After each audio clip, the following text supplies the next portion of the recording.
흩어뿌리다, 흩뿌리다 라고 하는 이 디아스포라는 기독교에서 나온 용어가 되는데요.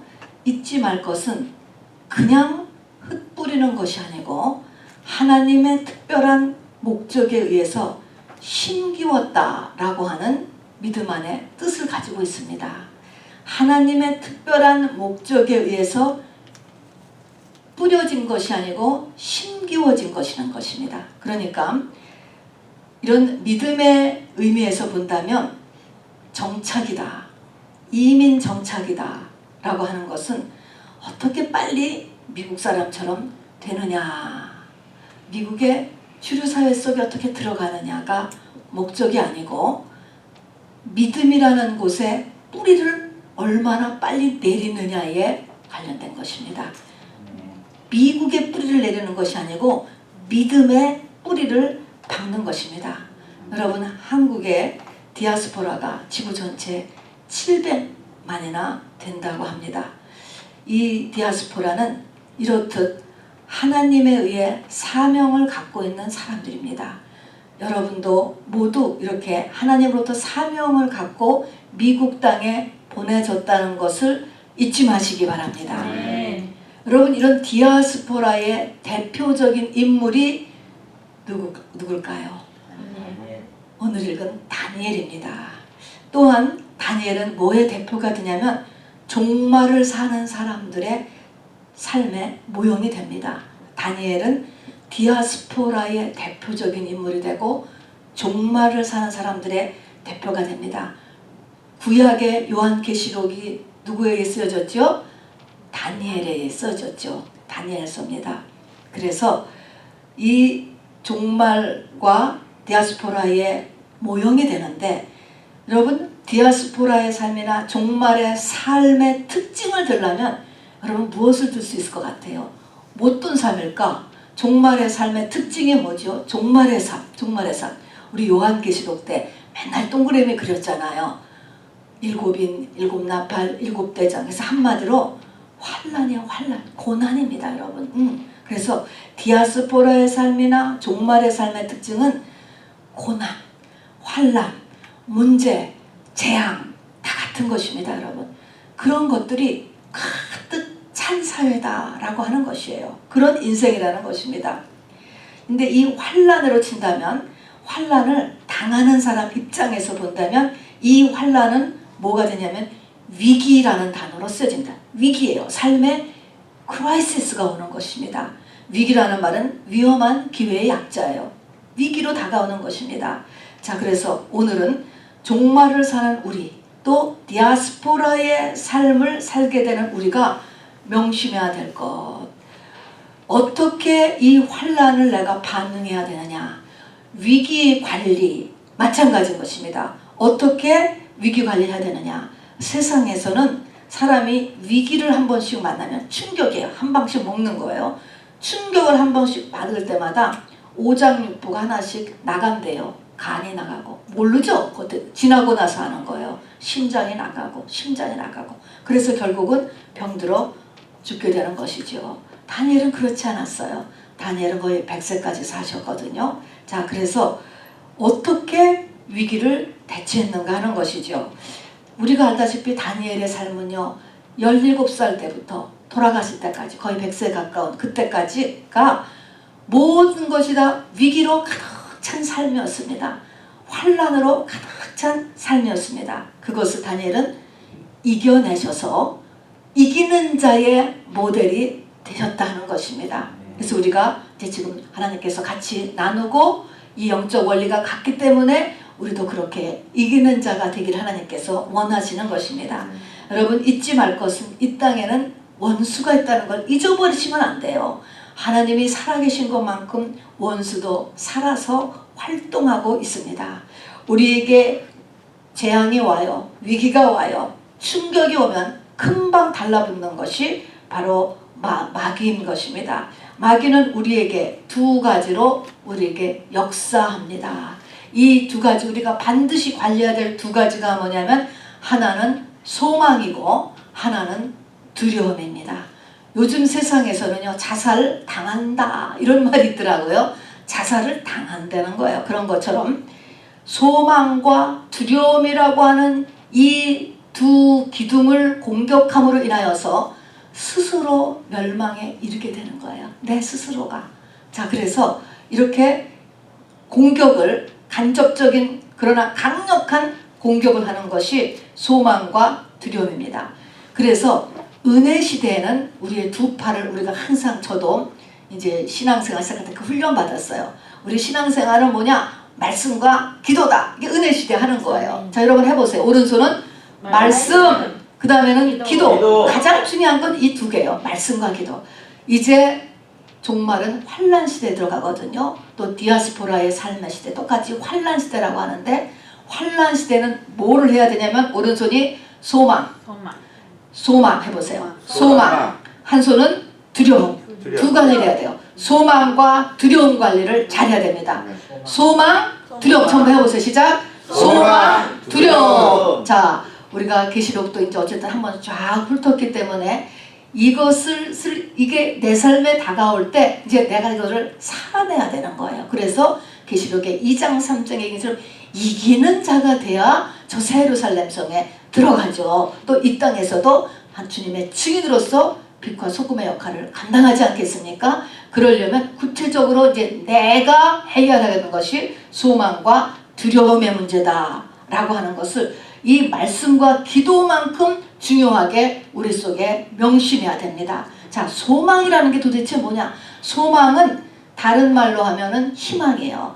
요즘 번역해 놓은 책은 소망으로 안 하고 희망이라고 했어요. 근데 희망은 더 세상적인 말이에요. 또는 꿈이다. 마찬가지입니다. 소망, 희망, 꿈 다 같은 것인데, 저는 이 전 성경에 익숙해서 그런지 소망이라는 것이 훨씬 더 마음에 와닿아요. 희망보다는. 희망이 왜 중요한가? 히브리서 6장 19절에 보면은 이 소망이 있는 것은 영혼의 닷 같아서 튼튼하고 견고하여 휘장 안에 들어가나니, 두 가지의 중요한 요건에 들어있는 것입니다. 우리에게 소망은 영혼의 닷이라는 거예요. 나라고 하는 영혼의 닷은 뭐냐면 자동차로 말하면 브레이크예요.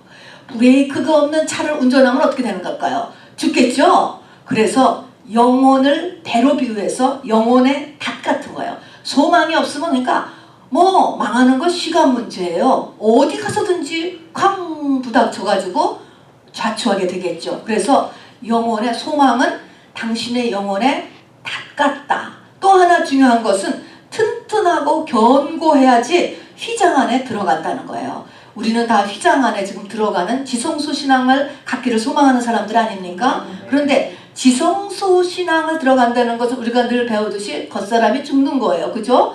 근데 겉사람이 죽는다. 그런데 그냥 겉사람이 죽는 게 아니에요. 소망이 있는 상태에서, 그것도 튼튼하고 견고한 내 안에 그리스도 안에서의 소망을 갖고 겉사람이 죽는데, 이거 참 아주 특별하지 않습니까?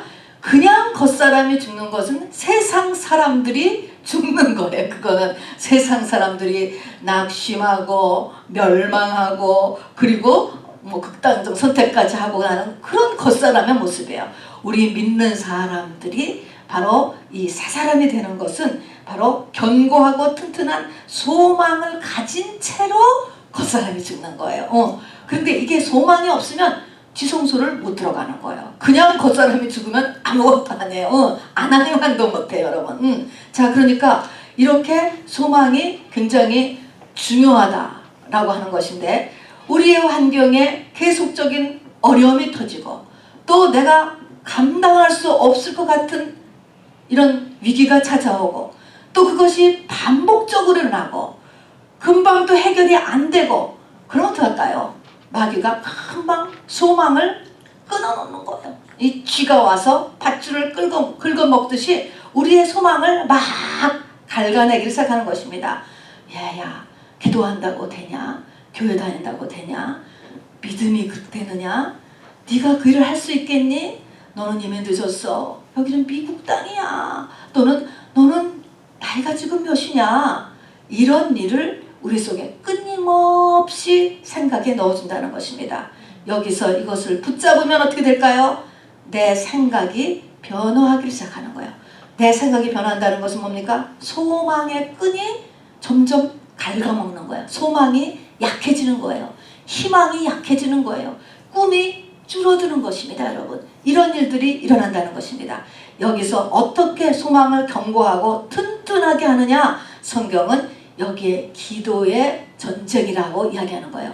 기도의 싸움이라는 거예요. 자, 그래서 오늘 에레미야 29장 11절은 이렇게 했잖아요. 나 여호와가 말하노라. 너희를 향한 나의 생각은 재앙이 아니고 평안이고 너의 장래에 소망을 주려 함이라 라고 이야기했습니다. 이건 재앙이 아닌데 거기에 하나님이 소망을 주려 한다는 거예요. 이 소망을 주려 한다라고 이야기하면서 바로 연결되는 다음 장에 뭐냐면 부르짖으라. 부르짖으라는 것입니다. 기도하라는 것입니다. 간절히 찾으면 내가 은밀한 일을 보여준다는 것입니다. 자, 그러니까 결국은 기도가 부족하면 내가 소망이 약해지는 거예요, 여러분. 마귀는 문제가 터지면 금방 소망으로 공격을 해와요. 소망의 반대는 여러분 뭘 것 같아? 소망의 반대. 어떤 일을 할까? 소망의 반대는 낙심, 절망, 위축, 부정적 이런 것들이야. 다 우울 뭐 다 거기 연결된 것이죠. 심한 것이죠. 자, 근데 이것이 기도가 부족하면은 자신감을 잃어버리고 이렇게 이 소망의 끈이 점점 약해지기 시작하면서 얼굴에 수심이 생기고 웃음을 잃고 여러분 이런 것들은 다 소망을 지금 뺏기고 있는 거예요. 소망을 뺏기고 있다라고 하는 것은 우리가 뭘로 지금 밀어야 됩니까? 기도로 밀어야 되는 거예요, 여러분. 기도가 부족하구나. 부르짖는 너희는 내게 와서 부르짖으라 그랬어요. 에레미야서 부르짖는 기도가 부족하구나 라는 것을 깨달아야 됩니다. 여러분 우리가 잊지 말아야 될 것은 하나님의 관심은 눈에 보이는 성취가 아니에요.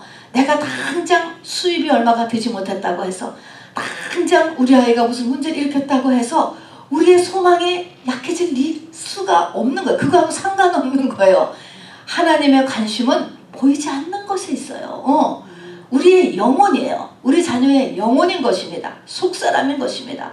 우리는 항상 보이지 않는 것을 보려고 해야 되고 또 그 나의 속사람이 하나님이 원하는 수준까지 자라는 것이 우리의 소망이고 마지막 소망은 저 새 예루살렘 성에 들어가는 것이잖아요. 자, 그래서 이 소망을 우리가 잘 정하고 이것이 눈에 보이는 것 때문에 내가 자꾸 소망을 잃어버리면 기도로 백업을 하면서 보이지 않는 것에 바로 소망을 두려고 하는 노력을 성령으로 해야 되는 것입니다. 여러분 어렵지요? 자, 우리가 양로원을 가거나 불치병을 걸린 사람을 갈 때가 있습니다. 저는 전도사 때 양로원 신방을 꽤 많이 했습니다. 그런데 그때 보면은 사회적으로 사후 정리를 해야 될 것이 있는 사람에게는 죽음에 대해서 딱 얘기하고 이렇게 준비를 시켜요. 그런데 그거를 제외하고는 죽음에 대해서 얘기하지 못하게 해요. 저는 가서 죽음에 대해서 그냥 그나마나마 제가 아는 것을 이렇게 좀 준비를 시키려고 했는데 항상 그걸 얘기하면 거절당해요. 하지 못하게 합니다. 왜 그러냐면 그분들이 그 얘기를 들으면 소망을 잃어버린다는 거야. 더. 그리고는 소망을 잃어버리면 더 쉽게 돌아가신다는 거예요. 병이 더 악화된다는 거예요. 그래서 이렇게 죽음에 대해서 이렇게 말을 못하게 해요. 세상은요 흔히 이렇게 보면은 죽음을 준비해야 된다 이런 말 하지만 엄밀한 의미에서 보면 사람은 죽음을 준비할 능력이 없는 존재라는 것을 알아두시기 바랍니다. 여러분 짐승이 죽음을 준비할 수 있을 것 같아요? 짐승은 죽음을 준비 못해요. 그냥 사는 줄 알다가 죽는 거예요. 똑같아요. 사람도. 성령이 아니고서는 사람은 올바로 죽음을 준비할 수 없습니다. 그래서 죽음을 얘기하면 오히려 더 상황이 나빠지는 거예요. 그러니까 아예 죽음 얘기를 안 하고 너는 살 것이야, 살 것이야, 계속 살 것이야 라고 그냥 산다고 얘기를 하는 거예요. 그래서 대부분의 사람들이 사는 줄 알다가 죽어. 여러분 대부분이 그런 거예요. 대부분이. 이렇듯이 우리 죽음을 참으로 준비시켜줘서 참으로 성령에서 죽음을 준비한 사람은 죽음을 보지 않게 됩니다. 여러분, 살아서 나를 믿는 자는 영원히 죽지 아니하라. 죽음을 못 느끼는 거예요. 우리가 잠에 떨어지는 그 순간을 느낍니까? 못 느끼는 거죠. 그냥 주님과 신혼여행을 떠나는 것일 뿐이죠. 자, 그래서 우리가 이 소망 얘기를 했는데요. 이 소망이 다른 말로 하면 또한 이것이 꿈이 되는데, 여러분 사도행전 2장을 보면은 성령이 충만해지면 어떤 일이 나느냐 보니까, 충만해지면 자녀들은 예언을 하고 젊은이들은 환상을 보고 늙은이들은 꿈을 꾼대. 그 꿈이 뭐냐면 소망이 넘치는 거예요. 꿈이 소망이거든요. 그러면 이것이 성령이 충만하면 그런 거예요. 그러면 이것이 보통 때는 그 반대예요. 자연적인 사람으로 보면 자녀들은 예언을 절대로 우리 기대도 안 하고 안 맞아. 예언이라는 것은 뭐냐면 오랜 삶의 경험이 축적되고 말씀도 많이 알아서 완숙해져서 어떤 일에 통찰력이 생기는 거예요. 그래서 너는 이렇게 살아야 된다. 이러면 이렇게 어려운 일이 생길 것이다. 이런 걸 예언이라고 하거든요. 근데 우리의 자녀들은 이걸 잘 못하지 않습니까? 어른들이 경험이 있으니까 얘기를 해주잖아요. 사업도 또 결혼도. 그런데 그 자녀들이 성령 충만하면 자녀들이 예언을 한다는 거예요. 또 젊은이들은 한창 공부할 때이기 때문에 과학적이고 합리적이고 이성적이에요. 그렇기 때문에 환상 별로 안 믿어. 꿈도 별로 안 믿어. 이랬는데 성령 충만하면 젊은이들이 환상을 본다. 늙은이들은 아까 얘기했잖아요. 늙은이들은 소망이 없는 거예요. 내추럴하는요. 근데 성령이 충만하면 늙은이들이 소망이 충만해진다는 거예요. 꿈을 꾼다는 것입니다. 저는 이것을 노인을 공격하는 악한 영. 그래서 저는 제가 혼자서 노인 귀신을 이렇게 쫓는데요. 노인 귀신은 뭐냐? 바로 소망을 뺏는 거예요. 가장 강력하게. 그래서 이렇게 보면은 많은 분들이 나이가 드시면 세 가지밖에 안 해요. 자식 얘기, 먹는 거 얘기, 그리고 아픈 거, 몸 여기저기 아픈 거. 세 가지밖에 안 해요. 그거 관리하러 다니고 그게 다예요, 여러분. 소망이 없어요. 꿈이 없어요. 여러분, 이것을 우리는 거꾸로 가야 됩니다. 그죠? 아멘. 나이가 들수록 소망이 충만한 사람이 돼야 되는 것입니다. 아멘. 자, 그 첫 번째는 소망 관리. 낙심하지 않아야 됩니다, 여러분. 누가복음 18장에도 항상 기도하고 낙심하지 말 것은 했습니다, 여러분. 기도가 부족함으로 인하여서 바로 소망을 뺏겨버리는 거예요. 위축되는 것입니다, 여러분. 그러면 뭐가 없어지는 거라고요? 다시 없는 배가 된다는 것입니다. 망하는 건 시간 문제다 하는 것입니다. 자, 두 번째 우리 왼팔같이 중요한 것은 뭐냐면 두려움입니다. 여러분. 두려움은요 우리의 본능이에요. 죄인의 본능이기 때문에 누구나 확 무슨 일이 생기면 두려움이 몰려옵니다. 문제는 얼마나 빨리 이 두려움에서 벗어나느냐가 믿음의 문제예요. 그러니까 두려움을 안 느끼는 사람은 없어요. 예민한 사람, 영적인 사람일수록 두려움을 어느 때는 처음에는 더 느껴요. 확 몰려온다고요. 그런데 문제는 빨리 벗어나야 되는 거예요. 두려움이 동반하는 것도 두 가지가 있습니다. 두려움은 믿음을 확 없애버려요. 아주 상극이에요. 믿음을 없애버려요. 두 번째는 두려움이 들어오면 인간의 모든 기능을 마비시켜요. 생각을 올바로 할 수 없는 거야.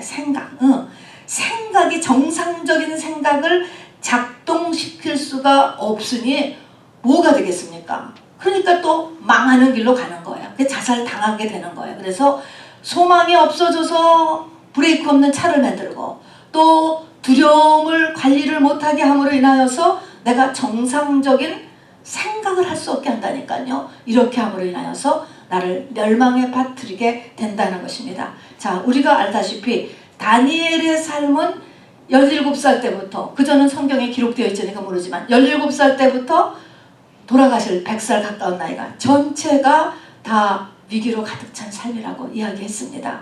17살 때 나라가 멸망했습니다. 성전과 빌딩들이, 집들이 다 불타고 가족들의 생사를 알 수 없습니다. 그리고 2억 만리 포로로 잡혀갔습니다. 넉 달을 걸어갔다고 하지요. 가니까 이름을 바꿔줘요. 벨드사살이다. 다니엘의 이름이 벨드사살. 세 친구의 이름도 다 이름을 바꿔줬는데 그 이름은 다 이 당시 바벨론은 다신 국가였어요. 다신 국가. 신들이 굉장히 많았어요. 다 그 신들하고 연결시켜주는 것입니다. 벨드사살이라고 하는 이름은 벨이라고 하는 신의 아들이다. 그런 뜻이에요.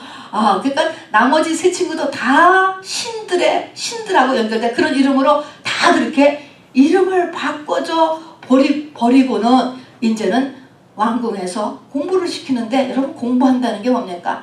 여러분 우리 지금 같으면 뭐 큰 영향력이 없지만 이 혼이 형성될 따위의 공부는 세뇌예요. 머릿속을 바꾸는 것입니다, 여러분. 바벨론으로 머릿속을 바꿔주는 것입니다, 여러분. 자, 근데 이때의 바벨론의 머리에서 내 머리가 안 돌아가려면, 그쪽에 완전히 넘어가지 않으려면, 그러니까 17살 전에 베이직이 확정이 되어 있어야지 돼. 이때부터 바벨론 공부를 시작을 했으니까.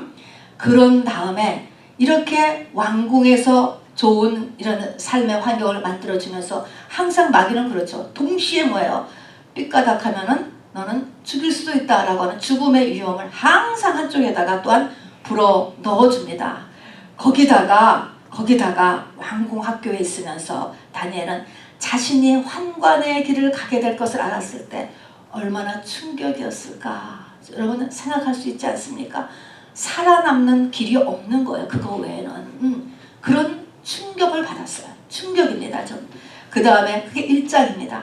2장으로 넘어가죠. 2장으로 넘어가면 이 바벨론의 왕이 자기의 꿈을 알아내고 그 꿈을 해석하지 않으면 그 궁에 있는 모든 지혜자들을 다 죽이겠다는 거예요. 다니엘과 세 친구를 포함해서 다 죽게 한다. 거기에 있는 박수, 술객, 지혜자들이 얘기하죠. 왕이시여, 꿈을 먼저 얘기를 해주면 우리가 그 꿈을 해석은 해드릴 수 있습니다. 그리고 모든 왕들도 다 그렇게 하셨는데 꿈 자체를 알아내라고 하는 것은 할 수가 없다는 거예요. 그렇게 했는데 뭐라고 얘기합니까? 그거 못 알아내면 너희의 몸을 쪼갤 것이요, 너희의 집을 거름더미로 만들 것이다. 여러분, 이 전체주의라는 것, 이거는 너무나 무시무시한 거예요. 저는 정말 헤이트. 이게 말이 됩니까 도대체가. 이렇게 됐습니다. 이거 얼마나, 그러니까 죽는 거예요. 죽는 거. 이런 죽음이 와 또 다가오죠. 또 바로 3장으로 넘어가면 세 친구를 금신상 낙성식을 하는데, 금신상 낙성식에 절하지 않으면 극렬히 타는 풀무불에 던지운다. 아니 요즘 같으면 우리가 대한민국만 해도 내가 싫으면 그만 아닙니까? 근데 아니면 안 하면 죽이는 거야. 죽인다. 위험해요. 이 죽음의 공포가 계속 이 삶의 현장에 같이 있는 것입니다. 6장으로 건너갑니다. 6장에서 뭡니까? 30일간 예배 금지입니다. 30일간 예배를 드리면 왕 아닌 사람에게 기도하면 사자굴에 던져 넣어 죽인다 얘기했습니다. 장마다 이 사망의 두려움의 권세가 가득 차 있는 것이 바벨론의 삶이었어요. 되게 디아스포라의 삶이에요. 그리고 이것이 종말의 삶이라고 하는 것입니다. 영적으로도 우리도 이런 현장 속에 들어있을 것으로 보입니다. 여러분, 사랑하는 사람일수록 더 그렇습니다. 그러면 이제 본론입니다. 이런 상태에서 어떻게 이 위기를 축복의 기회로 바꾸어 이기는 자가 되었는가라고 하는 것이 5가지 다니엘의 삶에서 우리에게 주는 메시지인 것입니다.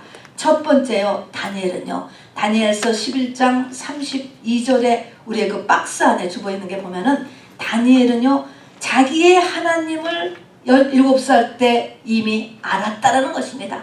자기의 하나님을 아는 백성은 강하고 용맹을 바란다. 그러면 자기의 하나님을 알았다라는데 어떻게 알았느냐? 하나님을 자기의 친부모 같은 절대 신뢰, 나를 향한 하나님에 대한 사랑을 믿었다는 것이요. 여러분이, 우리가 이 나이가 돼서도 부모의 사랑을 내가 잘 모르겠다 그러면 내가 내 자식에 대한 감정이 있죠. 여러분 전부 자녀가 있어요. 이거를 생각하면 되는 거예요. 내가 내 자식, 때로는 때리기도 하고 때로는 데려다가 주사도 예방주사도 맞추려고 가서 주사도 맞히고 이렇게 하지만은 바로 부모에 대한 우리의 사랑, 이거를 다니엘은 하나님이 나에 대해서 그럴 것이다 라는 것을 믿었다는 것이죠. 이게 하나님을 아는 것입니다. 그래서 우리 하나님, 나에 대해서 신실하신 하나님, 그리고 절대 사랑, 절대 신뢰, 이것을 믿는 것이 첫 번째입니다. 다니엘이 그걸 믿었어요. 그거를. 이렇게 되게 근데 그런 믿음, 그런 하나님을 아는 믿음을 가지게 된 데는 어떤 것을 우리가 알아볼 수 있냐면, 유대인들은 무조건 만 12살 될 때까지 당신은 성경이 모세오경이었습니다. 모세오경을 다 띄어야 돼. 띈다는 것은 뭐냐면 남을 가르칠 수 있는 거예요. 그러니까 무조건 만 12세까지 모세오경을 독파를 시켰다는 것입니다. 두 번째는 하나님은 포로가 되기 전에, 바벨론 포로기 전에 가장 많은 선지자를 파송하였습니다. 대다수의 사람은 선지자의 말을 듣지 않았습니다. 그러나 소수의 선지자의 말을 귀담아 들은 사람이 있다라고 하는 사실인 거예요. 그 영향력을 내가 듣고 자기 자식한테 가서 얘기해주는 사람이 있었다라는 것입니다. 여러분, 그때 있었던 선지자가 스바냐, 에레미야, 나홈 같은 선지자가 그 시대에 근접해 있었습니다. 그리고 그 윗대로 올라가서는 이사야, 미가, 스가랴라는 선지자가 있었던 것을 보여줍니다. 그러니까 이 다니엘은 물론 부모와 이 이웃 장로들에 의해서 교육을 받았겠죠. 이 두 가지의 영향력을 받았다는 것이죠. 그러니까 이 모세오경을 12살까지 다 물론 읽었고, 17살이니까. 그리고 선지자의 메시지를 들을 수 있는 이런 위치에 있었다라는 것입니다. 자, 그래요. 우리가 지금 끊임없이 집회를 하고 아이들에게도 끊임없이 말씀을 넣으려고 하고 하는 이유는 뭐냐? 다는 아니더라도 저 중에 다니엘 같은 사람이 한 명만 나와도 알 수 없는 거예요. 그 말이 그 아이 속에 이렇게 떨어지는지는 우리는 안 보여. 말씀에 신 거예요. 그것이 떨어지는지는 아무도 모르기 때문에 우리는 무조건 하는 거예요, 여러분. 무조건 해요. 자, 그래서 그것이 다니엘을 만든 것입니다, 여러분. 그리고 다니엘의 세 친구를 하나님이 또 이렇게 같이 묶어주신 것입니다. 첫 번째는 하나님을 대한 절대 신뢰의 믿음을 우리 모두가 가질 수 있게 되기를 바랍니다. 자, 환란이 일어나는 것은요, 이 환란은 내 죄 때문에 일어난 게 아니에요. 여기 보면 누구 죄 때문에, 그냥 말하면 조상죄. 그렇지만 우리는 이제는 시대적인 역사의 끝이기 때문에 일어나는 거예요. 한 개인의 믿음하고 상관이 없어요. 그런 의미에서는 이제 대처가 필요한 것이지, 그리고 회개도 중보의 회개를 할 뿐이죠. 그렇지만 여기에서 우리가 보통 얘기하는 나 자신의 죄하고는 상관이 없는 얘기가 되는 것이 다니엘 같은 경우를 보면은. 자, 그래서 두 번째는 뭐냐면 이 위기에 대해서 지각을 사용할 줄 알아야 돼요. 혼을 사용할 줄 알아야 된다는 것입니다. 그래서 이 마지막 때, 그리고 디아스포라 때의 믿음은요, 두 날개라는 단어를 쓰지요.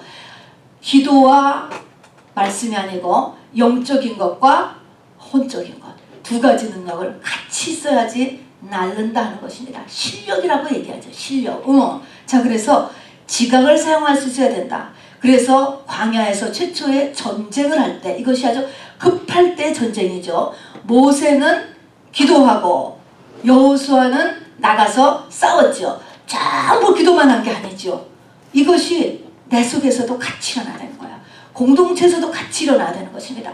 기도만 해서 되지 않아요, 여러분.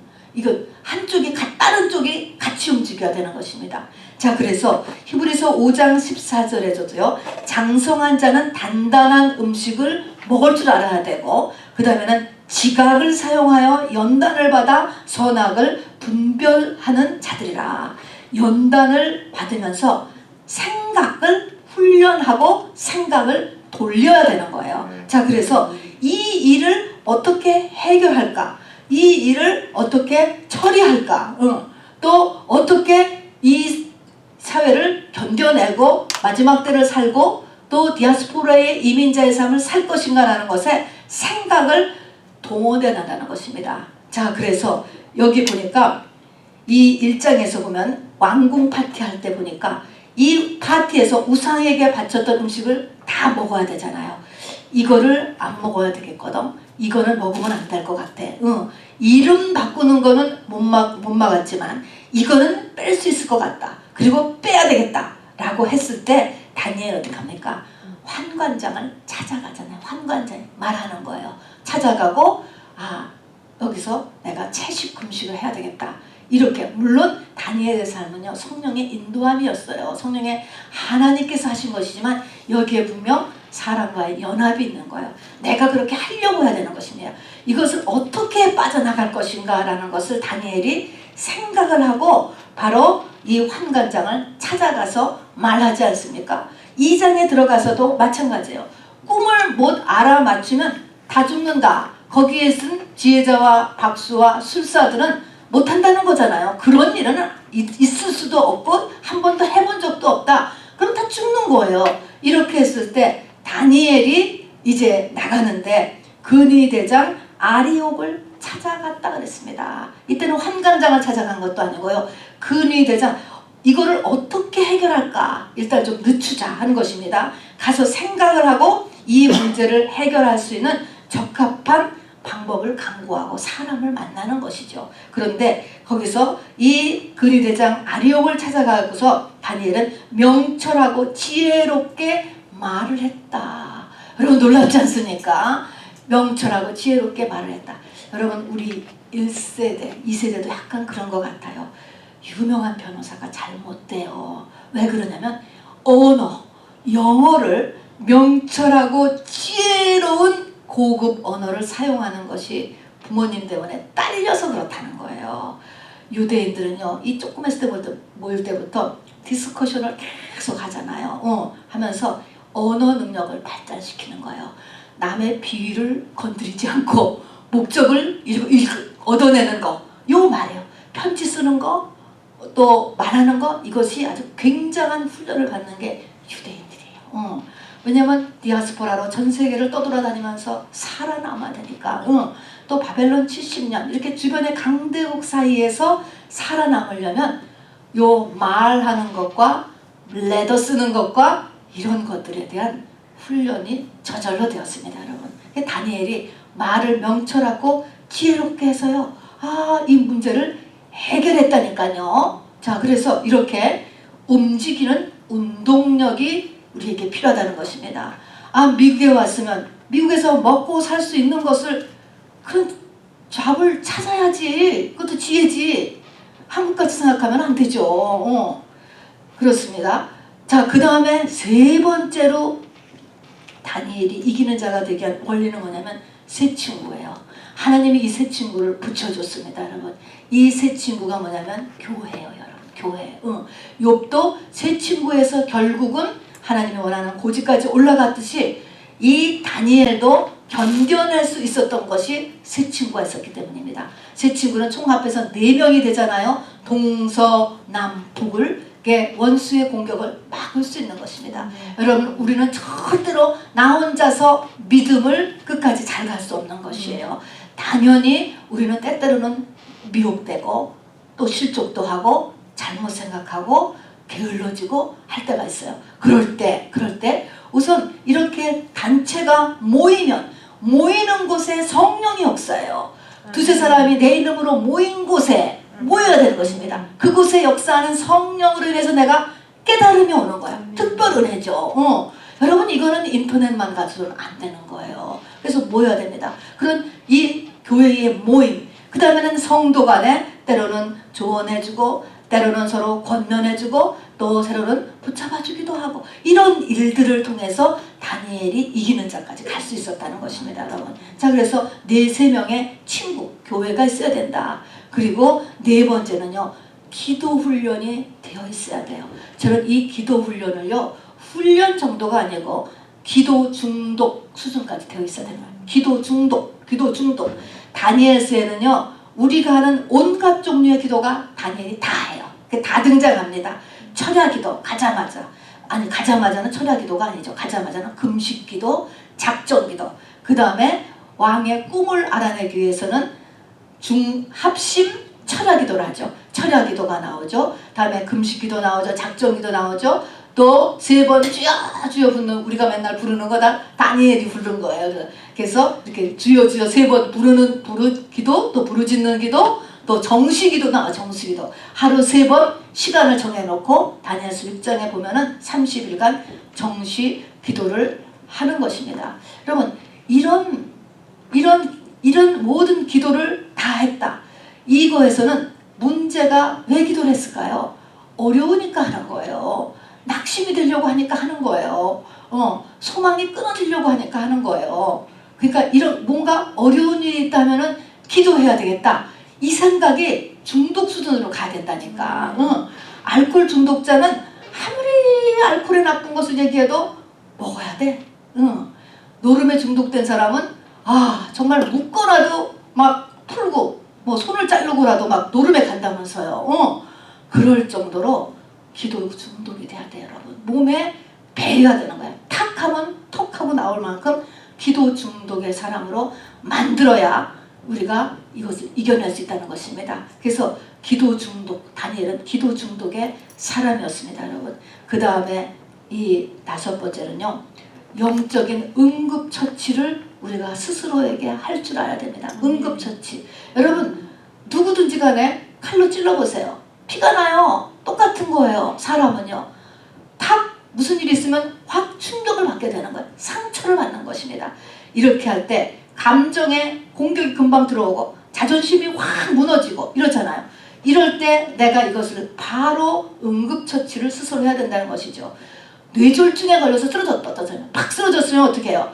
기도는 하지만 동시에 빨리 병원대로 가야 되잖아요. 시간을 다투잖아요. 그런 것처럼 여러분 응급처치를 하는 것이 믿음 없는 것이 아니에요. 기도만 하고 가만히 있는 것이 아니고 얼른 응급처치를 할 수 있어야 돼요. 이 자기가 상태가 지금 어땠다 그러면 얘를 빨리 이것을 뭐 금방 막 감사의 찬양을 막 부르든지 막 한 끼라도 금식하면서 방언 기도를 하든지 뭔가 조치를 해야 이것이 빨리 안 오지. 오래 갈수록 동네 귀신 다 몰려오게 되는 거예요. 우리 지난번에 최성숙 집사님이 오셨는데 금요 예배 오면서 경찰에게 딱지를 띄었대요. 그런데 그거를 금방 잊어버리려고 했다고 그러더라고요. 왜냐하면 그렇게 하면은 자기가 그대로 가면 분명히 예배 시간에 그 생각에 사로잡혀갖고 은혜 못 받는다는 거예요. 자기가 경험이죠. 나쁜 일은 무조건 잊어버린다. 그냥 무조건 생각을 안 하려고 한다는 거야. 그렇게 하고 나면은 이제 그 문제가 가라앉는 것입니다. 이거 다 좋은 방법이에요. 영적인 응급처치하는 것입니다. 그거를 붙잡고 있지 말라고. 그냥 성경 에베소서 4장 26절에서도 해가 지도록 분을 품지 말라. 그날 상처받은 게 있어요. 그날 눌린 게 있어요. 걱정이 있어요. 어떻게 해요? 그날 밤 되기 전에 응급처치하라는 것입니다. 해결하는 거예요. 누굴 만나서 그냥 큰 수다를 떨면 풀어지면 수다를 떨어. 차라리 수다를 떨으라고. 믿는 사람한테 해야 되는 거죠. 막 다 얘기를 하든지 해서 그것이 해가 지기 전에 하루 내로 풀라는 것입니다. 어떨 때 응급처치를 해야 될까요? 첫 번째가 상처죠. 충격받았을 때.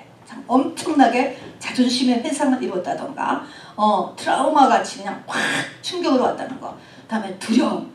굉장히 갑자기 두려움이 순간적으로 몰려오는 일을 당했다던가.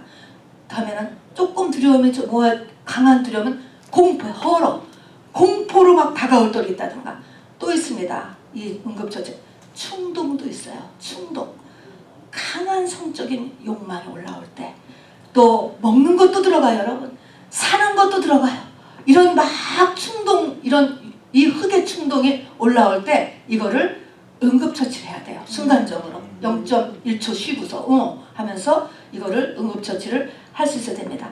그래서 이 디아스포라의 삶과 그리고 종말의 삶은 이렇게 특별한 보통 때하고 다른 특별한 우리가 원리들을 배울 필요가 있습니다. 그런데 이런 많은 환난과 위기들을 볼 때마다 이것을 반드시 이거는 고난이야 이렇게만 보지 말고 하나님은 우리에게 뭘로 보기로 하냐면 믿음의 눈.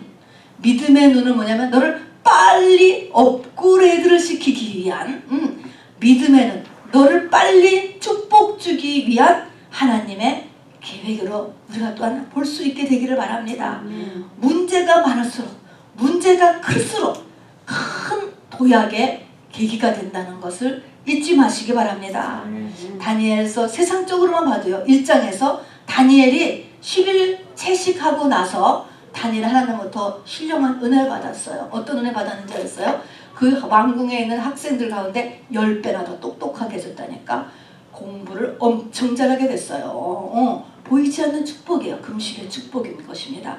다니엘서 2장은 다 죽는 위기에서 네 소년이 합심 철야 기도했잖아요. 철야 기도하고 나서 그 꿈을 알아냈고 해몽해주고 나서 전부 다 승진, 완전 승진했습니다. 그리고 6장에 가서는 사자굴에 던져진다 그랬을 때 여기서 정시기도 했잖아요. 정시기도 이렇게 했을 때 바로 사자굴에 던져서 살려놨을 뿐만 아니라 무엇이 열렸습니까? 그것은 하나님의 테스트였어요. 그 이후에 종말의 계시가 열리는 거예요. 하나님이 절대로 그냥 하늘문을 열지 않으셔요. 반모섬에 잡혀가도록 믿음을 타협 안 했기 때문에 요한 계시록이 열린 거예요, 여러분. 그러니까 계시록은요, 들어도 못 알아듣겠다? 괜찮아요, 여러분. 열어줘야 돼, 똑같이. 이 마음은 내가 마음이 하나님 앞에 이 시험을 받고 합격해야 하늘문이 내 안에서 열려져야 되는 것입니다, 여러분. 그래서 반모섬에 나이 92, 3세가 된 요한이 그 좋은 로마를 뒤로하고 정말 이 죄인이 되어서 반모섬에서 돌캐는 노인네로 있을 때 계시록이 열려졌고, 나이 80이 넘은 역시 노인네가 바로 사자굴에 던져지었을 때 지금까지 다 바벨론에서 모든 명성 다 바닥에 떨어지는 것이요. 그러나 그냥 죽으리라 라고 했을 때 종말의 계시를 그 다음부터 열리게 되었습니다. 여러분, 다니엘의 그 17살 때부터의 그 위기로 가득 찬 그 삶, 그러나 다니엘이 그와 같이 포로로 잡혀가고 부모도 없고 가족도 없고 그런 거듭되는 위기를 겪지 않았다면 다니엘은 성경의 다니엘이 되지 않았을 것입니다, 여러분. 그렇게 되지 않았을 거예요. 성경은 나를 사랑하는 자들이 나의 사랑을 잊고 나를 간절히 찾는 자를 내가 만나리라 이야기하는 것처럼, 하나님은 하나님의 비밀을, 우리가 보통 비밀을 누구한테 얘기해요? 비밀을 가까운 사람한테 얘기하잖아요. 하나님 앞에 가까운 사람한테 비밀을 얘기해 주는 거예요. 하나님 앞에 가까이 있는 사람. 그러니까 다니엘이 그만큼 하나님 앞에 가까이 있었다는 것입니다. 가까이. 반모섬에는 사도 요한이 하나님 앞에 가까이 있었다는 거예요. 다 선택을 할 때 세상을 안 택하고 자기를 안 택하고 하나님을 택했어. 그러다 보니까 모양새가 어떻게 돼? 자꾸 쭈그러들었잖아요. 죄인까지 내려간 거죠. 그러나 하나님은요, 그게 가까이 하는 거예요. 그렇기 때문에 하나님께 가까이 있는 사람에게 그 하나님께서 하나님의 비밀인 종말을 계시해 주셨죠. 여러분, 영원이라고 하는 눈에서 보면 내가 어떤 부모 밑에서 태어났는가, 금수저다, 흙수저다. 지금 한국은 이것이 엄청 중요하다는 거예요. 전북에서 부모 탓이야, 잘못되면. 그런데 그것이 큰 상관이 없어요. 이거 다 겉사람의 거죠. 또 내가 얼마나 좋은 IQ를 갖고 나고 재능이 많고 그래서 무슨 학력을 가지고 배경을 가지고 있다든가, 또 내가 외모가 굉장히 건강하고 잘생기고 미인이고, 여러분, 이런 것들이 그 자체가 별 의미가 없는 거예요. 그것들이 영원, 내 속사람의 성장과 연결이 됐을 때 이것은 굉장한 가치가 있는 거고 하나님의 영광을 위한 도구가 되고 디딤돌이 되지만, 그렇지 않다면 아무 관계가 없어요. 여러분, 짐승이 있잖아요. 소, 돼지, 닭. 부모가 누구냐, 조금 더 머리가 닭머리가 조금 더 좋으냐 안 좋으냐, 조금 더 건강하냐, 조금 잘생겼냐 못생겼냐, 소나 돼지나 닭이나 결국은 뭐가 목적이야? 끝이 뭐야? 고기요, 고기 되는 게 목적이야. 고기야 그냥. 그런 것처럼 사람은요, 뭐가 목적인지 아세요? 영원이 목적인 거예요. 영원히. 우리가 이렇게 시야를 멀리 볼 수 있는 저와 여러분 되기를 바랍니다. 그래서 어리다라는 것은 뭐냐면 눈앞의 것만 보는 거예요. 눈앞의 거. 그러나 우리가 비행기만 타고 올라가도 무슨 차를 가졌든 다 거기가 거기고 3층 집이든 5층 집이든 거기가 거기고 그런 것처럼 우리의 겉사람의 조건이 그렇게 중요하지 않아요. 자, 그래서 하나님은 이 모든 것을 영원의 눈으로 보는 성숙한 그런 믿음의 사람들이 되기를 원하시고요. 그 영혼의 관점에서 하나님은 우리를 어디로 이끄시느냐? 사람 힘으로는 갈 수 없는 곳으로 이끌어요. 내 인간적인 능력과 내 인간적인 힘으로는 절대로 갈 수 없는 그것. 여러분 이 말의 의미를 아시죠? 내가 예수를 안 믿었다면 내가 아무리 공부를 많이 했고 내가 아무리 뼈를 갈게 일을 한다 할지라도 절대 나는 그 자리에 못 간다 라고 하는 그것이지요. 하나님이 이끌어가는 그곳을 하나님께서 우리에게 이끌어 가시는 장소인 것입니다. 다니엘은 어떤 사람이에요? 성경에 보니까 다니엘서 10장에 보니까 궁창의 빛과 같이 빛날 것이요 별과 같이 영원토록 빛나는 사람.